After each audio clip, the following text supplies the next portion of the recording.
Today we've got the full specs leaked for the Pixel 8 and the Pixel 8 Pro, along with a hands-on leak of the phone.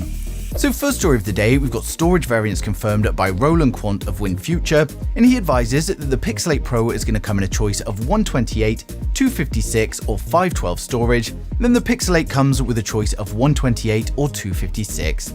We've also got the color options revealed, which are Licorice, Peony and Haze for the Pixel 8, then Licorice, Porcelain and Sky for the Pixel 8 Pro.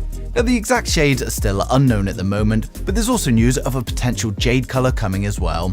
Now next up, we've got the full spec sheet leaked thanks to Abhishek Yadav on Twitter, and the notable changes are going to be the Samsung display, which is going to have a higher brightness of 1600 nits, and unlike its predecessor, we're also going to get a flat display on the Pro model. We've also got an upgrade to the camera system with a 50 megapixel Samsung GN2 for the primary camera, a 64 megapixel Sony IMX787 for the ultra-wide, and then Samsung's 48 megapixel GM5 for the telephoto, and this is going to have 5x optical zoom. Now while there's a tiny downgrade to the battery capacity at 4950 mAh, we will have improvements to the battery life thanks to the new chipset, and we also see an improvement to a 27-watt fast charge. He also advises we'll get Wi-Fi 7 for improvements to speed, latency and reliability, and of course we also get the new temperature sensor. Now for the standard Pixel 8, we'll get displays produced by Samsung and BOE with 1400 nits of peak brightness. We again get the GN2 for the primary camera, but there's no telephoto on the standard Pixel 8. We then get the 12 megapixel Sony IMX386 for the ultra-wide. We also get a slight reduction in fast charge speeds with 24-watt wired and 20-watt wireless, but we do also get Wi-Fi 7. He also confirms that we're again looking at a launch in October for the Pixel 8 and the Pixel 8 Pro, but unfortunately we don't have the exact date just yet. Now he confirms that we're looking at a launch price of $650 to $700 for the standard Pixel 8.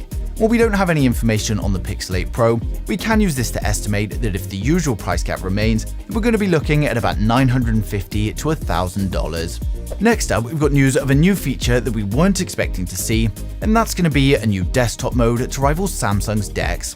An inside source has revealed that both the Pixel 8 and the Pixel 8 Pro are going to support the USB DisplayPort alternate mode, and this allows you to connect the device to a display via USB-C. Now the source didn't give any information on what the specific use of the display mode was for, but Michelle Rauman has spotted that Android 14 betas now have support for the USB alt mode, and they also introduced improvements to the desktop mode launcher in the code, so it's looking very likely that one of the new features in the Pixel 8 series is going to be a new desktop mode. Now next up, we've got the hands-on leak of the Pixel 8 Pro thanks to a Reddit user who posted the images before taking them down shortly afterwards. And you can see from the photos it's an evaluation test model, and the Reddit user didn't blank out enough of the information that could confirm the source of the leak, so that's most likely why it was removed afterwards, but unfortunately many copies were already online. Now the Pixel 8 Pro looks exactly as we expect. That's hardly a surprise given we've already seen the official teaser for it, but this does also confirm some more of the specs. On the front, we've got the fast boot screen, which confirms the codename Husky for the Pixel 8 Pro. We've got 12GB of Samsung's DDR5 memory, and this model has 128GB storage. At the back of the device, it gives us a good look at the new camera module along with the new temperature sensor, so we can be pretty sure that this is the Pixel 8 Pro.